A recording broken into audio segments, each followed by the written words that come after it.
Hey, ladies and gentlemen, it's Frostbite. So, if you're a YouTube creator and you want to create content and you want to be monetized, so you want to hit that 3,000 or 4,000 hours of watch time within that last year, do live streams count?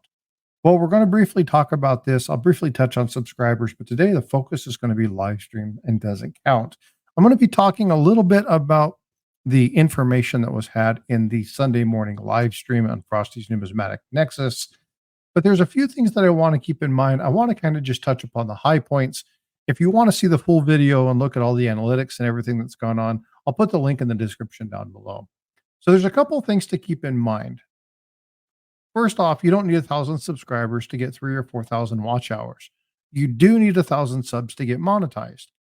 But you can start working those live stream hours. You can start working those long form content hours now. So, but there are a few things that you want to do. So, live streams like video gaming and coin numismatics or whatever you're looking into has the potential of being 4, 5, 6 hours in length. And just because it's long doesn't mean that you're getting the watch hours from it. In fact, the analytics show that if people are dropping out just after a few minutes, the algorithm will pick that up and will stop referencing your channel. It'll recommend your channel less and less and less. And eventually it'll fall off and you just won't be recommended anymore. So it's important to keep your live streams to a minimum. Now, when I say a minimum, I don't mean just a few minutes or whatnot. I'm recommending an hour to an hour and a half at most. Now, if you look at a lot of channels within the numismatic realm, you'll see that a lot of the live streams for auctions go on for 2, 3, 4 hours. You get tons of watch time from that, but it's very unlikely unless somebody's looking at a specific item within that auction or a specific item within one of the games or something of that nature. It's very unlikely they're going to watch the entire thing post facto. So it's really important to keep that in mind. So when I talked about post facto, I'm talking about post production video or PPV as I call it. Now, this is important to understand. If you delete the live stream afterwards, right, it downloads into a video. You don't want the video there. So you decide to just get rid of it because you already have the watch hours. It's already done. You don't want the live streams on there. If you delete it, you will lose your watch hours. So you don't want to delete your video or your live stream immediately following. If you don't want it gumming up your search criteria when people go to your page, then what you're going to want to do is you're going to want to set it to either unlisted or private. Okay, and that's going to help because that's going to keep your watch hours intact. Never delete a video unless there's a reason that you cannot have your content on your site. Now, there may be situations in which that's the case, but just know that when you delete a video, number one, you'll never get it back. Number two, you'll lose watch hours associated with that. The next step, settings matter, right? Video or live streaming must be set to public. If you have a private stream and you're streaming to a group of 100 people, but it's in private, those do not count for your watch hours, right? Just as if you have something that's unlisted, you can give people a certain item. Even an unlisted one that you do within a members only or something like that, those do not count unless it is set to public. So it's really important to do that. I know a lot of people are like, well, that makes a lot of sense. But there are people who utilize private streams for moderator meetings. There are people who utilize those kind of short form, those long form videos or those long form live streams for discussions, whether it be about business, whether it be about strategy, or whether it be about what you're doing with your channel or creating a video or doing multi-phase collaboration within some video editing or something like that. Just know that if you're doing it, those hours do not count towards your live stream. Okay. It's also important when you look at your live stream, when you're looking at your analytics post facto, to make sure you understand your analytics. Now, looking at one section of your analytics does not tell the entire picture. It doesn't tell the whole story. As I show in my live stream from Sunday morning, you have to look at multiple places in order to get the whole picture. If you look at it, there'll be gaps in your data. It'll look like certain things aren't there. If you look at your analytics for just your video, sometimes your live stream information won't be there. So it'll look like you absolutely just don't get the credit for that. But you need to look in a couple different places in order for your analytics to tell you the whole story. This is one area that I see a lot of people mess up in. They think they got a handle on their analytics, but they just don't understand. Uh, they don't understand how to really use their analytics. They really don't understand.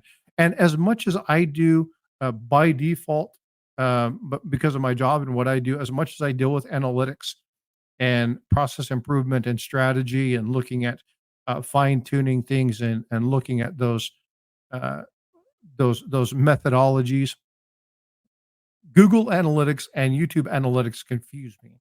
There's so much information there, and without having somebody sit down and actually teach you, there's a definite opportunity for you to misrepresent or misunderstand the information that's there. So it's very, very important for you to get with somebody who does understand the analytics and not just somebody who thinks they do, right? Because again, you can definitely get incorrect information from somebody who thinks they have a handle on their analytics where they just do not. Now, let's talk about shorts really quickly, and then I'm going to bring on my special guest here in just a second. Let's talk about short form. Now, there are three types or three banks of hours. Okay, now we're talking about live streams, and live streams absolutely count towards monetization, towards your watch hours. You have long form content. This is your 3 to 5 minute, your 10 to 12 minute, your 15 to 20 minute, your 30 to 70 minute, whatever your video it is. And then you have your short form. Now, live streams and long form content form one particular bank, and that counts towards your 1,000 hours monetization. As long as the other criteria is there, as long as you have that set to public when you do your live stream, and as long as you haven't deleted that video or things like that, as long you keep it private as long as you want, but as long as you don't delete that video or have it in a live stream setting where it's set under private, then you'll be able to get those hours. But shorts don't count. They go into a different pool. And this is the reason when you look at monetization, there are two different banks. There is the 3,000 hours with two subcategories. Number one is the 3,000 watch hours. And then the other one is the number of shorts views, because those short views do not count towards your total watch hours. Now, when you look at your analytics, again, it's easy to see the information there and you're frustrated by it because the numbers don't add up.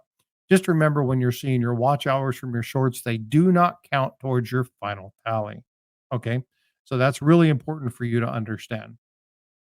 You can get subscribers. Matter of fact, you can get a lot of subscribers from your short form content, from your shorts.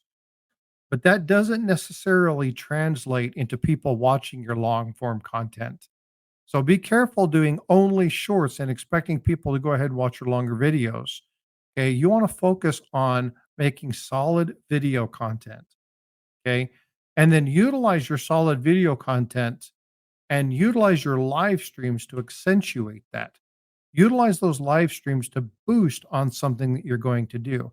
And if you do a live stream first about a specific topic, do what I'm doing like here in this video, take little snippets, take the high points out, make a short 10, 12, 15-minute video that somebody would be willing to watch. And then if this sparks their interest, they can go ahead and go back and watch the larger live stream.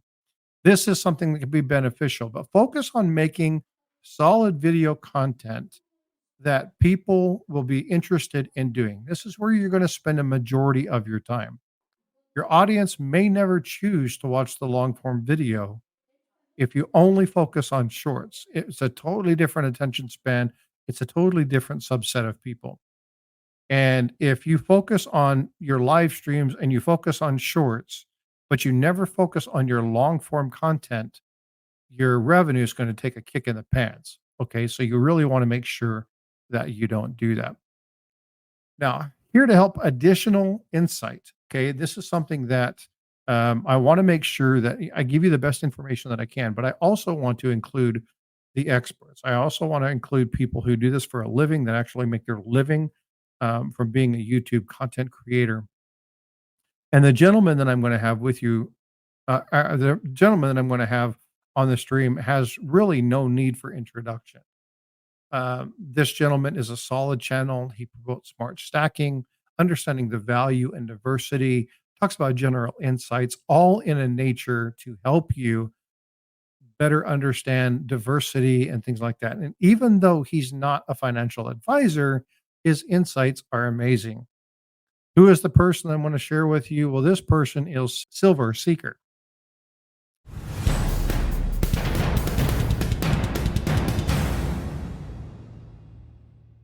Hey everybody, it's Silver Seeker, and I first want to start off by saying I know why you're watching this channel. It's because Frostbite is a great dude. I actually met him back at the Tulsa, Oklahoma coin show back in June, and he was just a really nice guy, very genuine, and I could tell he's just, dedicated to getting this channel off the ground and getting it started. He actually sent me an email and invited me to be part of this live stream. Unfortunately, I can't be there because I don't work on Sundays, but I am making this little video clip that he is welcome to share on the live stream if he would like to. Now, the video or the stream, he said, is about getting to 4,000 watch hours via YouTube live streams. That is actually something you can do. Yes, you can get a lot of your watch time hours through live streams because every viewer, every minute is adding to that watch time. So if you have 50 viewers, every single minute, that's adding 50 minutes to your watch time. So you can, you can very quickly add it up that way. That being said, keep this in mind. Just getting to 4,000 watch hours isn't really all that matters. It is important. And if you want to get your channel turned on for complete monetization, it definitely matters. But YouTube doesn't pay very well for YouTube streams. It's very little. It's nothing. Most of your ad revenue is going to come off of your long form content. So one thing you really need to focus on, this is the most important thing, is building an audience that's interested in watching the content that you produce. Now, I say that because it is really important that you do so, because you'll get to that 4,000 watch hours, you'll get to your 1,000 subscribers, and then if you release a video and nobody's watching it, you're not going to make any money anyway. So I would say, yes, definitely help yourself get to 4,000, but don't put all of your eggs into that one basket of just getting monetization turned on and then thinking everything from there on is going to be a cakewalk, because it's certainly not. YouTube channels take a lot of work, a lot of dedication, especially in this niche, because this niche is a very small niche in the world of YouTube. It's not gaming. It's not comedy. It's not reactions, because I know reactions are a big thing. It's not music. It's silver stacking and coin collecting, and it's an incredibly small amount of people that are actually interested in this content anyway. So it's going to be even that much more work to build that audience. But if you focus on creating content that they are interested in watching, something that's entertaining or informational to them, then you will get people to come back and keep watching every video that you upload, and that's when your channel really starts to grow. And that's when it really starts to matter that you're monetized or not. So, yes, absolutely. You can get to those 4,000 hours. You can help get there by doing this. But just don't take your eyes off of the bigger picture. And keep in mind that it is absolutely going to be a lot of work. There were times in the history of my channel where I was doing 80 hours a week just focused on this, not including all the other responsibilities that I had in life, including a job, my wife and family, so on and so forth. So yeah, it's going to take a lot of work, a lot of dedication, and you're going to get burned out. Even if you think you're not, even if you're like, this is the best thing ever, this is all I want to do. I felt that way before myself, and yet I still get times where I get really burned out and I just kind of don't want to go to my studio for the day. So you will get there. Everyone does. I've been doing YouTube actually longer than this coin channel. I was doing a gaming channel years before I started this channel in 2017, and I got that feeling back then just as I do now sometimes. So just keep that in mind, be prepared for it, and give yourself some time off if you feel that you need it. But don't forget to keep your eye on the bigger picture, and that's creating great content that people want to watch, that they find either entertaining or informal, or informational, I should say, not informal, informational, I should say, and you will have a successful channel. So guys, thank you again so much for watching. Thank you for watching Frostbite's channel. He's such a great guy, and I'm sorry I couldn't be here. Sundays are that one day that I take off completely. But I'm glad I could help out. All right, we'll see you next time. I can't tell you how much I appreciate Silver Seeker, dude. You're a stud. I appreciate the call out. I appreciate the kindness, the generosity, and the kind words that you offer the channel. Really means a lot to me, brother. But again, ultimately, the bottom line is, yes, your live stream hours do count. I know, again, there's a lot of discussion about why they don't and people showing, but this is somebody who does this for a living. Okay, they absolutely do count, but it's just important that you understand all the specifics. If you want to know more, you really want to get into the details of some of the analytics or stuff like that. Again, in the description is the link to my video where I talk about this in the live stream. The live stream's about an hour and a half long. But ladies and gentlemen, I appreciate you watching. Please do me a favor, smash that like button. And if I've gained your interest, if this is something that you enjoyed, please subscribe. It's free, but it really, really helps the channel. Ladies and gentlemen, this is Frostbite. Thank you again. Have a wonderful day.